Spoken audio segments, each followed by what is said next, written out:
ছাড়তে চাই না। ধন্যবাদ সবাইকে। বিচারের দাবিতে আমরা সবসময় এরকম রাজপথে থাকি, রাস্তায় থাকি, বিচার চাই। কার কাছে চাই? এই রাষ্ট্রের কাছে। এই রাষ্ট্র আমাদের বিচার করতে পারে। রাষ্ট্রের আদালত বিচার করে। যে রাষ্ট্রের প্রধান বিচারপতি বিচারের কার্যালয়ে থাকে, সেই দেশের রাষ্ট্র কিভাবে বিচার করে? রাষ্ট্র বিচার করতে পারে না। আমরা প্রায় শেষ পর্যায়ে এসেছি। এ পর্যায়ে আমাদের কিছুক্ষণ পর আরেকজন বক্তা আছে, এরপরে আমরা একটি বিক্ষোভ মিছিল করব। এখন বক্তব্য রাখবেন, এতক্ষণ আমাদের সাথে সঞ্চালক হিসেবে ছিলেন প্রশান্ত কুমার দাস, সাংবাদিক। সবাইকে আদাব। এই মুহূর্তে আমরা দাঁড়িয়ে আছি জাতীয় প্রেস ক্লাবের সামনে।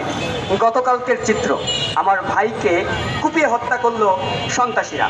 সেই সন্ত্রাসীদের বিচার আদৌ পাবো কি পাবো না, এটা নিয়ে আমরা সংকুচিত। আমরা অনেকেই দাঁড়িয়েছি বিচারের দাবিতে, অনেক বিচারই আমরা পেয়েছি। বিগত দিনের আপনারা বিচার দেখেছেন। সাগররুনি হত্যাকাণ্ডের যুগের পর যুগ চলে যাবে, এই রাষ্ট্র কাঠামোর আইন কখনোই বিচার করতে পারবে না। এই রাষ্ট্র সবসময় অন্ধ চোখের ভূমিকায় থাকে, আর আমরা থাকি এই অন্ধের দেশে চশমা বিক্রি করতে। আমরা এই অন্ধকার জগৎকে যত সাদা বানানোর চেষ্টা করি, এই অন্ধকার জগৎ ততটাই অন্ধকারে ডুবে যায়। বাংলা নিউজের নাদিম নামটা শুনলে এখনো মনে হয় যে রিপোর্টিং বা রিপোর্ট কাকে বলে। সেই বাংলা নিউজের নাদিমকেও এইভাবেই চেয়ারম্যানের নেতৃত্বে জখম করে হত্যা করা হয়। সেখানেও কোনো বিচার নেই। সেই চেয়ারম্যান কিছুদিন কারাগারে ছিল, এরপরে এই সরকার আসার পরে তাকে খালাস দেওয়া হয়। কি মনে করেন এই রাষ্ট্রের রাষ্ট্রকর্তারা কি করে? তাদের কাজ কি? মূলত আমি জানতে চাই রাষ্ট্রীয় কাঠামোর কাজ কি। গণমাধ্যম কর্মীরা কারো ভিক্ষাবৃত্তি নিয়ে চলে না। গণমাধ্যম কর্মীরা তাদের সাহসিকতা কলমের মাধ্যমে যেটা পায় সেটা দিয়ে চলে। তবুও কেন এই গণমাধ্যম কর্মীদের উপরে আঘাত করতে হবে? যদি মনে করেন যে সংবাদপত্র বন্ধ করে দিলে, এই সাংবাদিকতাকে বন্ধ করে দিলে আপনারা এই রাষ্ট্র কাঠামোকে উন্নত দিকে নিতে পারবেন, তাহলে সেটা ভুল ভাবছেন, একদম ভুল ভাবছেন।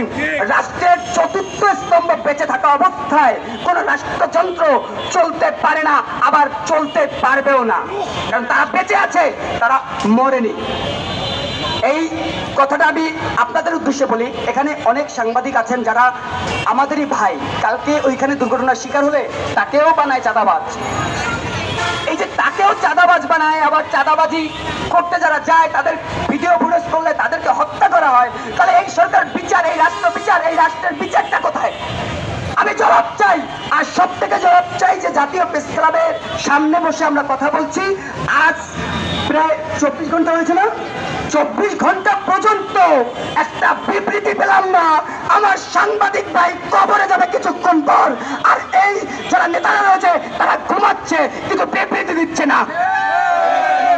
এই বিবৃতি যতক্ষণে না দেবে, যতক্ষণে আমার সাংবাদিক ভাইয়ের রক্তের মূল্য আমি না পাবো, যতক্ষণ পর্যন্ত এদেরকে ফাঁসির কাস্টে ঝুলানো না হবে, ততক্ষণ পর্যন্ত আমি রাজপথ ছাড়বো না। আমি এই রাজপথ ছেড়ে যেতে চাই না। এই রাজপথে আমি মরতে চাই। আমি বুঝে দিতে চাই যে আমি তোমাদের ভাই। এই জায়গাটা আমাদের দখলের, আমরাই এই জায়গার মানুষ। আমি বক্তব্য বড় করবো না। আমি এখানে যেটাই সর্বশেষ বলবো, যদি আপনার অধিকার হয়ে থাকে সাংবাদিকতা, তাহলে আপনি এই অধিকার চালিয়ে যান। যদি মনে করেন এই সাংবাদিকতা করলে আপনার জীবন বিপন্ন হবে, তাহলে রাষ্ট্রকে প্রশ্ন করেন। আমি নাগরিক, আমি সাংবাদিক, আমি এই দেশের একজন নাগরিক, আমার নিরাপত্তা কোথায়? এই আপনারা দেখেছেন মিটপুরে যে হত্যাকাণ্ডটা, ভাই কাকে কি হত্যা করেছে ওটা দেখি না, কিন্তু দেখি একটা মানুষকে হত্যা করা হয়েছে। এইভাবেই যদি হত্যাকাণ্ড চলতে থাকে, তাহলে সরকারের চোখে আঙুল দিয়ে দেখিয়ে দাও, সরকার তুমি যে স্বৈরাচারের গল্প শোনাও, সেই স্বৈরাচার থেকে তুমি বড় স্বৈরাচার। আমি এই মুহূর্তে বক্তব্যের জন্য অনুরোধ জানাবো শাহরিয়ার নাঈম, জাহিরা দিন, এবং এই যে অনুষ্ঠানটা আমরা করেছি